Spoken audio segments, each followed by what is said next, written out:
Shalom, selamat pagi jemaat yang dikasihi Tuhan.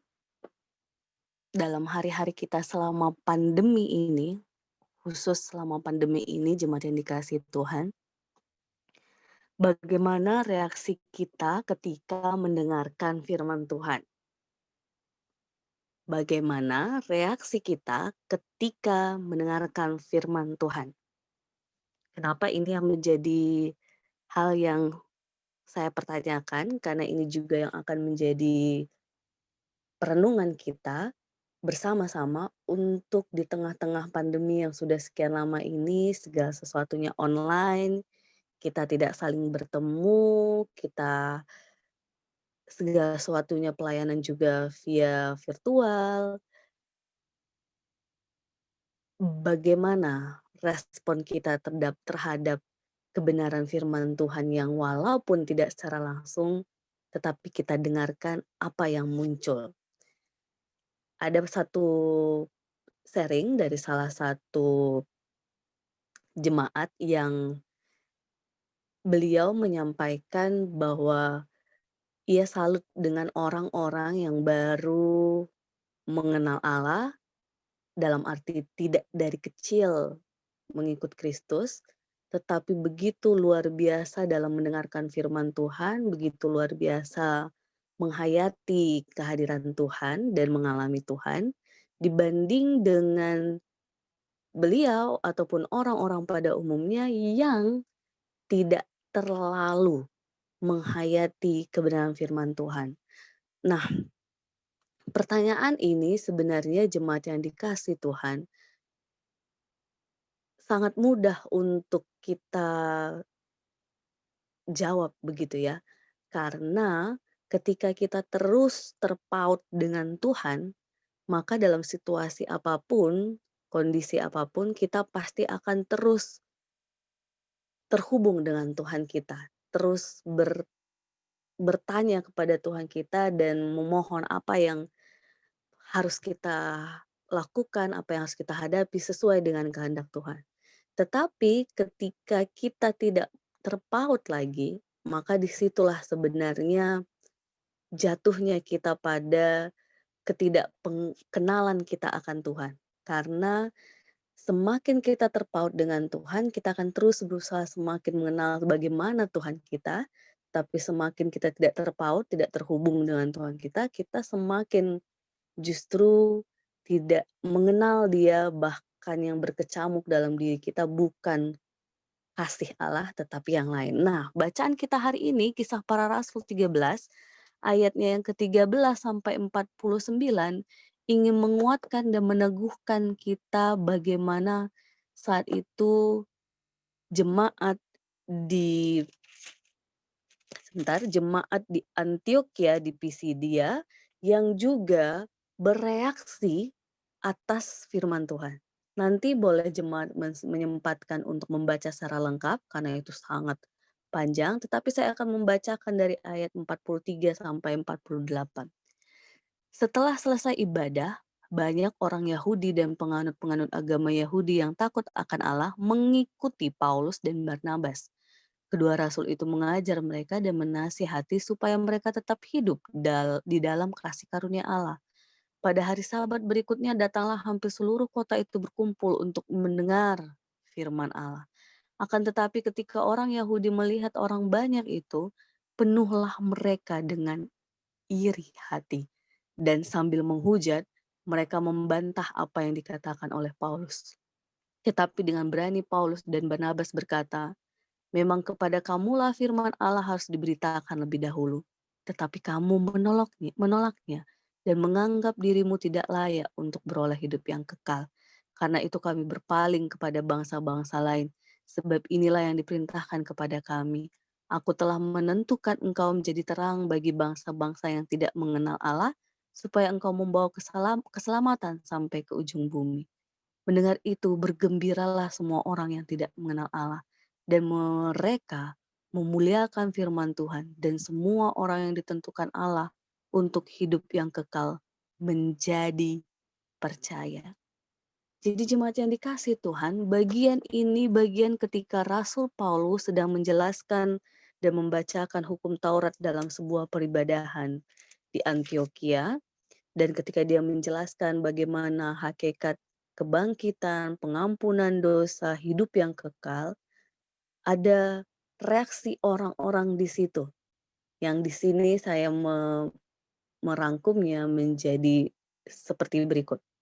Takut akan Allah. Orang-orang yang takut akan Allah, dia mendengarkan firman yang dibawakan oleh Rasul Paulus Barnabas, semakin dengar-dengaran dan hidup dalam kasih karunia Allah.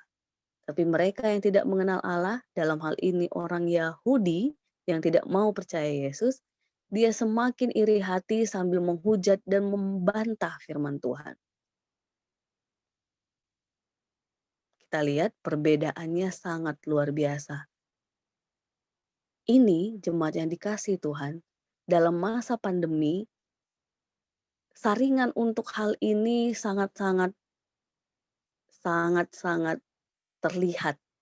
Kenapa saya bilang saringan untuk tipe orang yang takut akan Allah dan tidak mengenal Allah ini sangat-sangat terlihat, bukan hanya konteks dalam arti seluruh umat, tetapi untuk orang Kristen tersendiri sekalipun, ini tersaring. Kenapa saya bilang begitu? Karena bagi mereka, kita jemaat yang dikasihi Tuhan yang takut akan Allah, itu akan semakin dengar-dengaran dan hidup dalam kasih karunia Allah di tengah pandemi ini. Tetapi jemaat yang dia sebenarnya Kristen tapi tidak sungguh-sungguh mau mengenal Allah, ini dia akan lebih dikuasai iri hati, menghujat, dan membantah firman Tuhan. Sehingga bisa kita bayangkan apa yang akan terjadi, apa yang dilakukan ya sesederhana apapun kata firman Tuhan, dia akan tidak tergugah, dia akan tidak mendengarkan dan dia tidak akan merasa firman itu untuk dirinya sendiri. Jadi jemaat yang dikasihi Tuhan, tipe kedua tipe ini pun responnya ataupun dampaknya pun berbeda. Orang yang takut akan Allah, ia semakin memberitakan Injil kepada yang lain, seluruh bangsa-bangsa di ujung bumi, dan mereka percaya.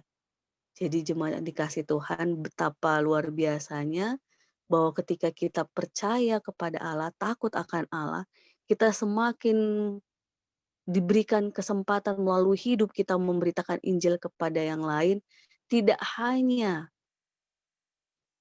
bagi orang-orang di sekitar kita saja, tapi seluruh bangsa. Di tengah pandemi ini menurut saya, berita kebenaran firman Tuhan itu semakin banyak menjangkau orang-orang.